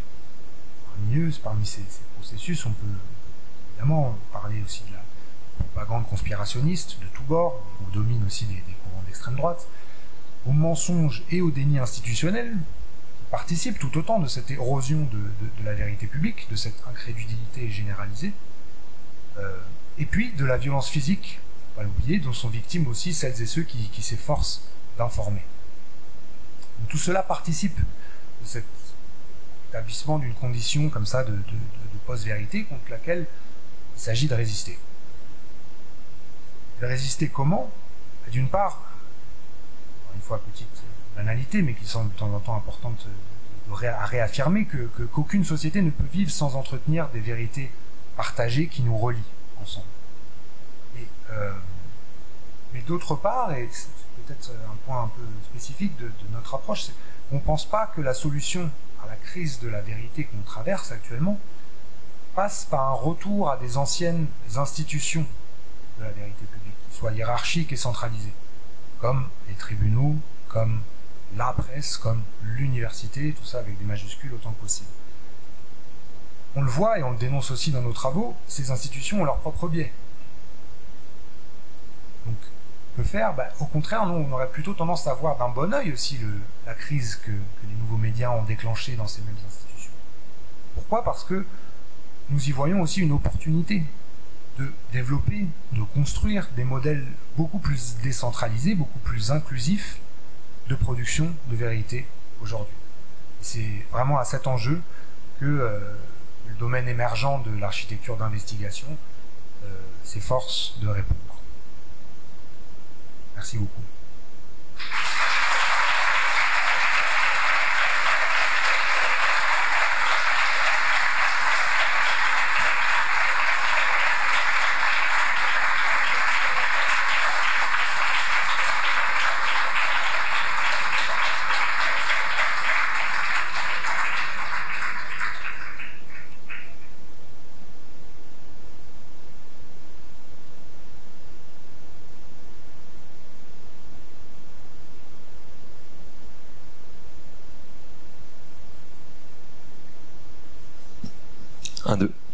Bon, merci beaucoup Francesco Sebrigondi pour cet exposé remuant mais brillant. qui nous donne à tous et à toutes l'opportunité de mesurer ce que peut être les possibilités de devenir architecte et de s'impliquer politiquement et de s'engager avec une chose aussi compliquée que les violences qu'on observe et que vous observez. Je vais juste initier les questions-réponses avec la salle par un sujet que vous avez évoqué, qui sont principalement les outils que vous mobilisez pour vos enquêtes, et en particulier celle de la modélisation. Je ne reviendrai pas sur le champ de connaissances que vous déployez, qui a été initié par l'étudiant d'introduction, la question de situation qu'évoquait Soline, qui est effectivement extrêmement prégnante dans toutes les enquêtes que vous menez de part en part. Mais la question de la modélisation, elle est très importante, en tout cas à notre égard, quand on est architecte et pour les étudiants en architecture, parce que c'est un de leurs outils principaux d'apprentissage, mais aussi de production de leurs projets tels qu'ils soient, aussi investis que les vôtres ou non. Et vous dites que, alors déjà première chose, j'aimerais statuer le fait que grâce à vous, grâce à votre exposé, la modélisation devient un acte politique. Et ça, c'est quelque chose qui n'est pas forcément suffisamment entendu, ou c'est pas une perspective qui est si couramment assumée pour pouvoir être soulignée aujourd'hui. La deuxième chose, c'est, vous avez dit, vous produisez finalement avec vos modélisations des enquêtes vidéo qui montrent le rôle comme outil d'investigation et non pas comme outil de visualisation. J'aimerais revenir sur ce que vous dites là, parce que je me pose la question si cette assertion-là n'est vraie que temporairement. C'est-à-dire, quelle est votre capacité? Et là, je vais engager deux champs. C'est un, le côté réflexif sur vos enquêtes passées et l'ouverture ou non. Alors, je vais utiliser le terme modélisation au sens large. C'est-à-dire pas uniquement le modèle numérique que vous avez produit, mais tout ce qui lui est adjacent, le recueil vidéo, audio, tout ce qui est autour. Donc, quelle est votre capacité à réouvrir les enquêtes potentielles? Et là, ça va dans le sens d'une démocratisation et donc du renversement, du retourner le regard de l'expertise que vous proposez. Quelle est la capacité du coup de vos propres enquêtes ou de vos propres modèles à s'ouvrir à nouveau potentiellement à l'émergence de nouvelles informations qui arrivent a posteriori? Et en prospective, avez-vous commencé à initier, alors vous faites, je vais le dire de manière très triviale, de la modélisation géométrique principalement, comment vous y adjoignez de l'information supplémentaire et comment on s'assure de la vérité qui est accolée à cette information supplémentaire-là? Si je fais un parallèle très grossier, en architecture et aujourd'hui dans le domaine de la construction, il y a du Building Information Modeling où on associe à de la géométrie de l'information en vue d'assister une exploitation ou la maintenance d'un bâtiment. Ma question serait, de manière prospective, comment vous imaginez pouvoir ouvrir vos enquêtes et adjoindre potentiellement de l'information à vos modèles ou à vos modélisations pour que cela puisse assister d'autres enquêtes à venir et éventuellement aussi re-questionner les enquêtes passées. Je ne sais pas si j'ai été clair dans mes deux enquêtes. C'est bon. Bon.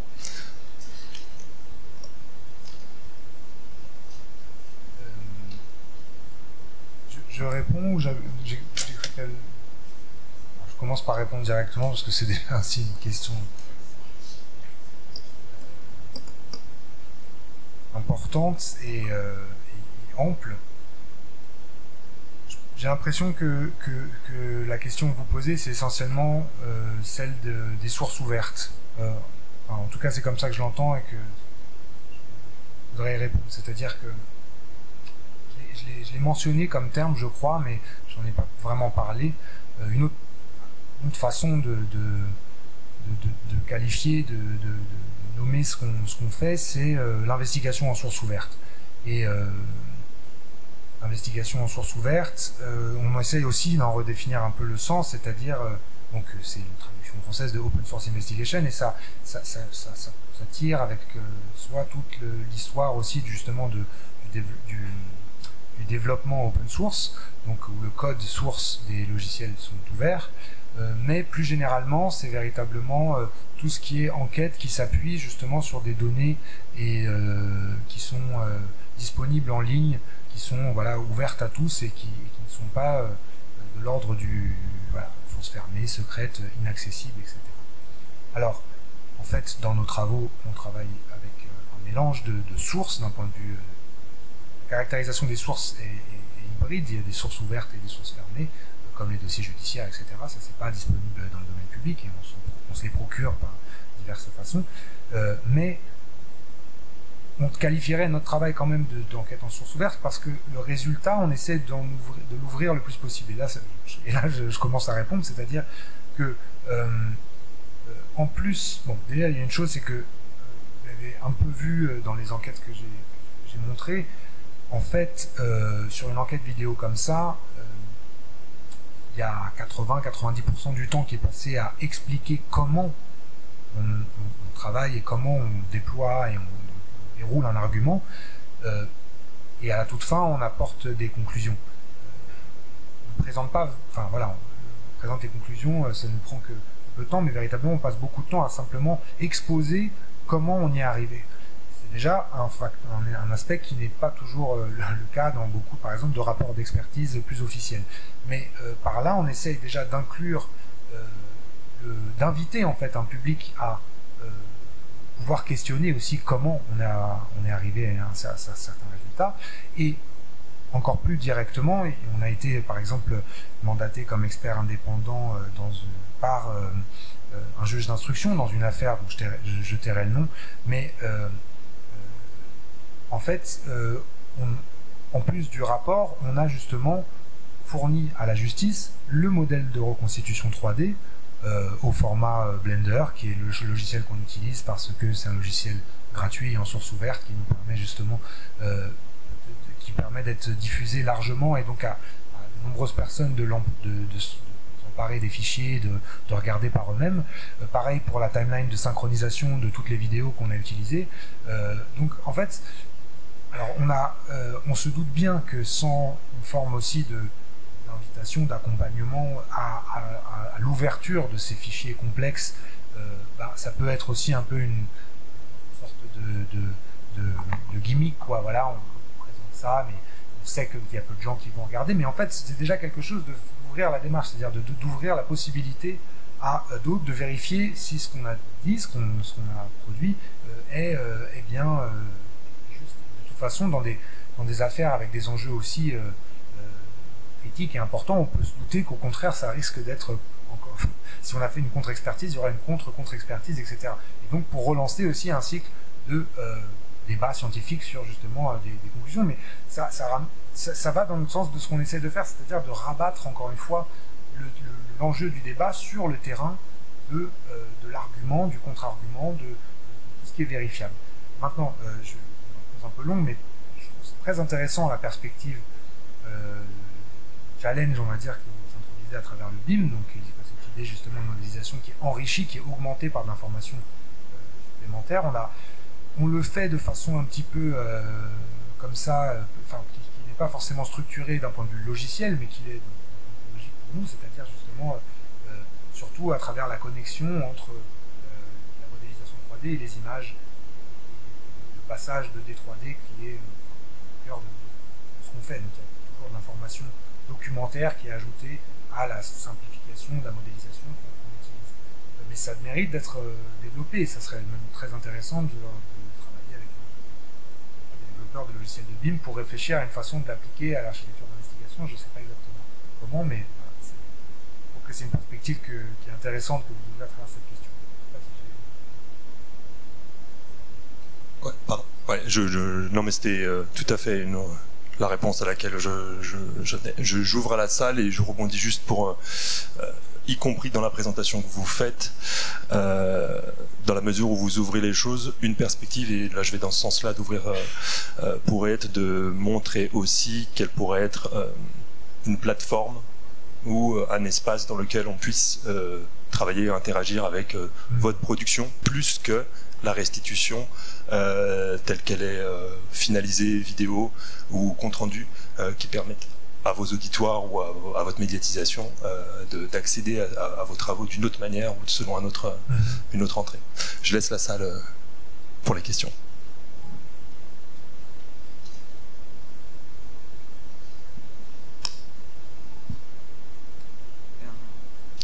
Allô? Allô? Ah oui. J'ai une question par rapport aux méthodes de travail. Est-ce que ça vous arrive d'aller déjà sur site et sur place, ou est-ce que vous travaillez tous à distance, avec des ressources sur Internet ou digital? Ça nous arrive, même on essaye de le faire à chaque fois que c'est possible. Voilà, aujourd'hui, on est en mesure de modéliser un site à distance avec un degré de résolution, de précision assez élevé, mais rien ne vaut quand même une vérification sur place. Et donc autant que possible, on le fait. D'ailleurs, il y a même il y avait sûrement quelques images dans les extraits d'enquête de Forensic Architecture que j'ai pu montrer qui font de la modélisation de sites à partir de photogrammétrie. Donc on utilise que ce soit des drones ou plutôt la plupart du temps des cerfs-volants équipés d'appareils photo qui permettent justement de faire une captation d'un site qui ensuite par photogrammétrie nous donne un point cloud assez précis du site. Ça marche, c'est très intéressant pour des sites qui sont qui évoluent rapidement, donc dont on essaie d'avoir un snapshot en fait, qui n'est pas toujours le cas de situation urbaine un petit peu plus stable.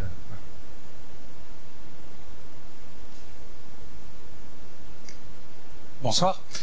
Vous avez parlé tout à l'heure de vérité de fait et de vérité de raison. Dans la vérité de fait, vous mettiez en avant des documents en fait qui deviennent ensuite des outils pour l'investigation.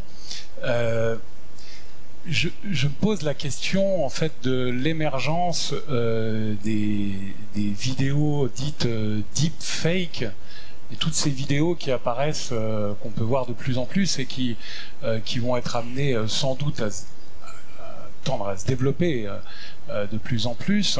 Quel regard peut porter Index face à finalement ces nouveaux outils qui peuvent finalement donner fausse route en fait ou donner des informations, des fausses informations par rapport à des études d'investigation. Oui, merci pour cette question qui justement va être de plus en plus prégnante, je pense, d'ici quelques mois en fait. Ça va à une vitesse là. En fait, ça me permet aussi de toucher un point, un domaine en fait que j'ai pas abordé, qui est la question justement des métadonnées. En fait, l'un des aspects clés de notre méthodologie, quand j'ai parlé justement de cette espèce de basculement, de charnière entre à partir de 2012, 13, 14, où on commençait à avoir une inondation d'images et de données qui n'étaient pas présentes précédemment et qui nécessitaient qu'on réinvente aussi des méthodes de travail sur cette matière nouvelle. En fait, ce qui s'est établi à partir de ce moment-là, et qui est encore très important, c'est que l'information qu'on essaye de retirer de ces fragments de données ne tient pas tellement, tient autant à la relation entre ces images, ces vidéos prises singulièrement, que à leur contenu. Et même peut-être on mettrait plus l'accent sur justement la façon dont ces images se répondent entre elles. Donc il ne s'agit pas tellement de considérer, oui, un deepfake peut être justement d'un réalisme qui peut être bluffant, mais il est important, de voir dans quelle mesure justement il y a des éléments corroborants qui recoupent. C'est toujours ça qui permet véritablement d'établir par exemple une vérité de fait qui est toujours relative au pluriel, quoi. Et puis justement la question des métadonnées, c'est-à-dire c'est un fichier numérique, comment comment il a émergé, comment on l'a reçu, quelles informations existent sur son origine au-delà de son contenu. Et le gros du processus de vérification qu'on fait sur la matière sur laquelle on travaille tient à la vérification des métadonnées, c'est-à-dire vraiment on va dire de la carte d'identité, de l'origine, je veux dire de tous ces fichiers. Et peut-être que je pense que vont aussi rapidement émerger des techniques d'investigation de la matérialité du fichier numérique deepfake qui permettent assez facilement d'identifier si c'est quelque chose qui a été tourné ou qui a été produit par une IA. Donc je pense qu'on a raison de s'en soucier, mais que en fait, voilà, comme toute chose, une évolution implique ces nouvelles méthodes d'approche, ces outils pour y faire face. Et cela dit, évidemment, ça montre à quel point il est important qu'on développe aussi une culture partagée et amplement partagée de rapport à l'image qui prennent compte de tous ces enjeux. Parce que le problème, c'est justement peut-être le fait que ce rapport à l'image ne soit pas c'est-à-dire que cette culture de rapport à l'image ne soit pas si partagée et que il y ait tant de gens qui puissent tomber dans le panneau facilement. Donc voilà. Bonsoir. Tout d'abord, merci pour votre intervention. Merci. J'aurais aimé savoir si vous considériez le métaverse comme un outil possible d'investigation, les technologies qu'il comprend et aussi le fait qu'ils permettent à la fois de modéliser et de traiter les données, puisque c'est un sujet sur lequel j'ai pas mal travaillé pendant mes études. Voilà. Très honnête, je me suis pas intéressé du tout au sujet. Donc je sais pas. En fait, je fais partie des gens qui savent pas encore ce que c'est que le métaverse, pour vous dire la vérité. Mais peut-être vous pouvez m'en dire plus et peut-être que je vais... Alors plus, je vais essayer de résumer, mais il y a pas mal de chercheurs qui pensent que ça pourrait être une version du Digital Twins améliorée. Entre autres, ils combinent du coup les technologies des Digital Twins qu'on a maintenant, l'intelligence artificielle, et du coup en fait on pourrait traiter énormément de données en beaucoup moins de temps que c'est fait actuellement.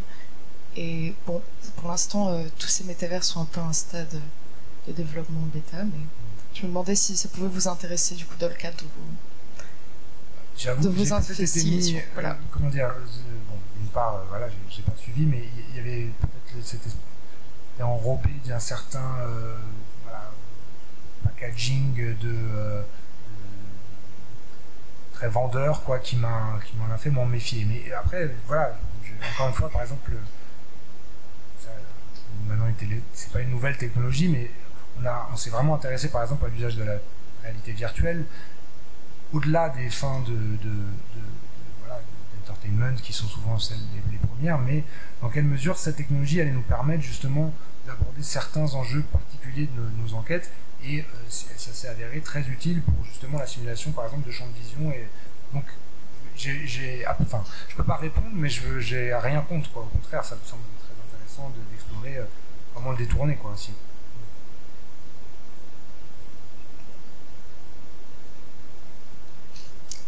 Bonsoir. J'avais une question sur le coût associé à vos méthodes et un peu dans une perspective et une volonté de disséminer ces outils, mais de rendre aussi plus largement accessibles, peut-être à la fois pour toutes et tous ici présents et plus largement cette discipline qui émerge en architecture. Le coût... combien de personnes à mobiliser pour produire ce type d'investigation? Si on prend l'exemple par exemple de l'investigation sur Gay Camara, combien de temps pour pouvoir produire évidemment il y a le temps de l'enquête, mais il y a aussi des vidéos. La vidéo c'est un outil qui demande une expertise et un temps de production qui pour moi est difficile à quantifier parce que c'est pas un outil que je maîtrise. Et aussi le coût matériel, c'est-à-dire aujourd'hui on a... Là, la Ligue des droits de l'homme qui est menacée par notre ministre de l'Intérieur sur l'obtention de ces financements, de ces subventions. Donc ça questionne aussi le coût financier et comment financer ce type de travail à l'avenir. Donc c'est beaucoup de questions, mais j'espère que vous pourrez nous éclairer. Merci, c'est important. La première partie de la question, c'est très variable. Hein. Puis, comme on peut aussi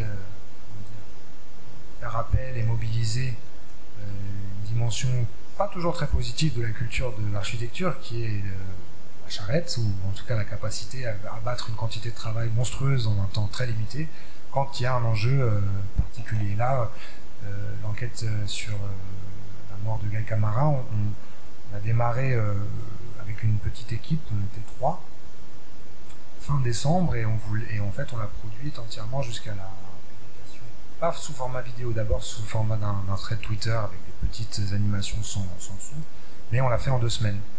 Mais il y avait une raison, c'est-à-dire qu'on voulait publier avant l'audience en appel à la Cour d'appel de Paris.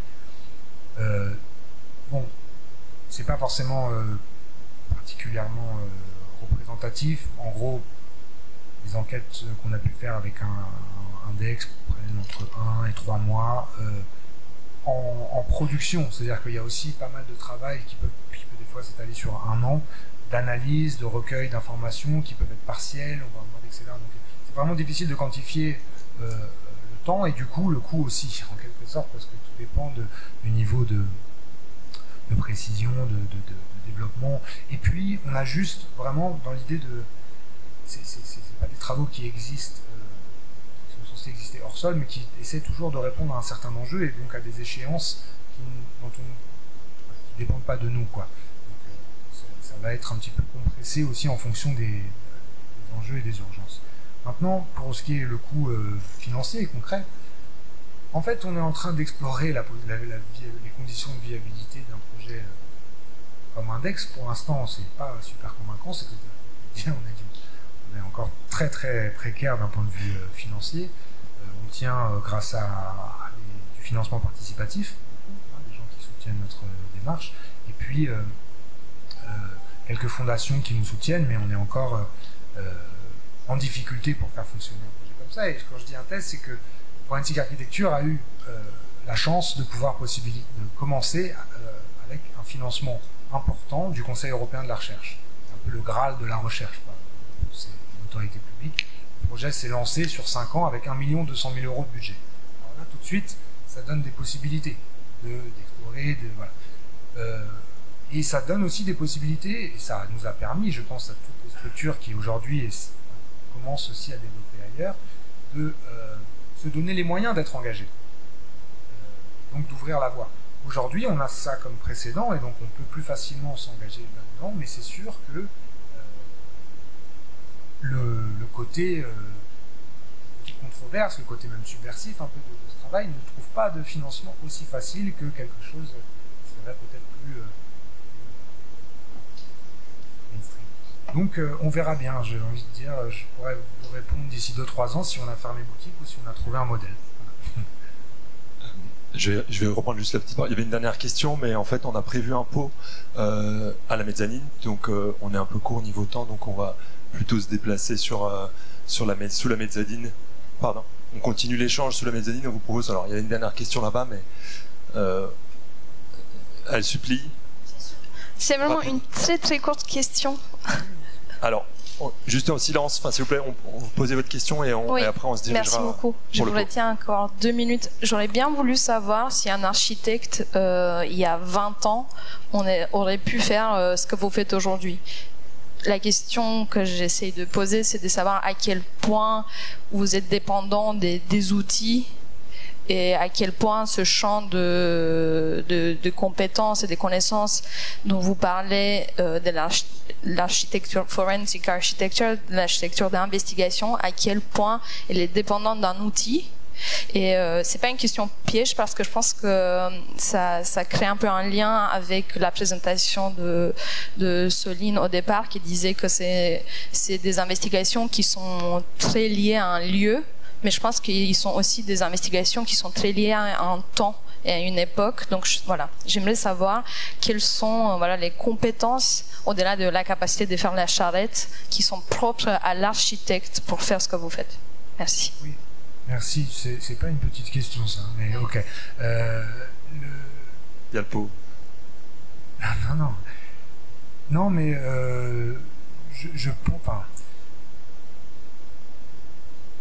je pense l'avoir répété pas mal de fois au cours de la présentation, c'est une pratique qui est entièrement articulée et en prise avec la technologie qu'elle utilise, qui d'ailleurs la questionne. Enfin, je veux dire, elle émerge parce que cette technologie change la donne aussi, et on change avec. Donc, il ne s'agit pas de l'envisager comme indépendante des outils qu'elle utilise, mais bien au contraire de cultiver cette dépendance et de la questionner. Ce qui veut dire que vous avez une question sur le métavers, encore une fois, je ne sais pas y répondre, mais par contre, ce qui est sûr, c'est qu'il va falloir, je veux dire que cette pratique devra évoluer avec les outils qui émergent au fur et à mesure, parce que elle essaye de travailler avec les conditions médiatiques contemporaines qui déterminent les conditions de possibilité d'une vérité publique. Donc de toute façon, on est obligé de travailler avec des outils qui déterminent justement ces conditions. Maintenant, du coup, ça peut permettre de penser. Enfin, voilà, les enjeux auxquels on fait face sont plutôt intemporels. Donc, j'ai pas d'exemple précis. Peut-être que des historiens de l'architecture vont trouver des exemples qui remontent à bien avant le démarrage de Forensic Architecture, dans ce sens-là, d'architectes qui, avec les outils de l'époque, s'attardent à justement chercher. Si, d'ailleurs, il y a des exemples, par exemple, j'ai peur de paraphraser, j'ai oublié un peu le nom, mais il y a en tout cas, tout ce qui concerne les recherches sur Auschwitz, et à travers le travail de Robert-Jan van Pelt en particulier, qui a travaillé sur les plans d'archives justement de Auschwitz pour aussi venir en particulier faire des contre-arguments aux arguments négationnistes de Robert Faurisson, qui justement opposait le fait que justement l'existence des chambres à gaz sur le principe que il n'y avait pas de traces matérielles de leur existence, etc., et que justement là les plans d'origine ont été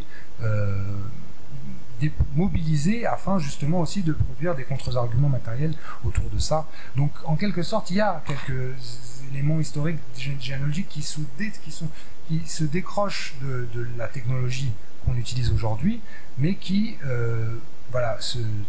résonnent avec l'approche de dire, avec nos outils, là il y a un enjeu de vérité publique. En tant qu'architecte, comment on peut intervenir? Voilà.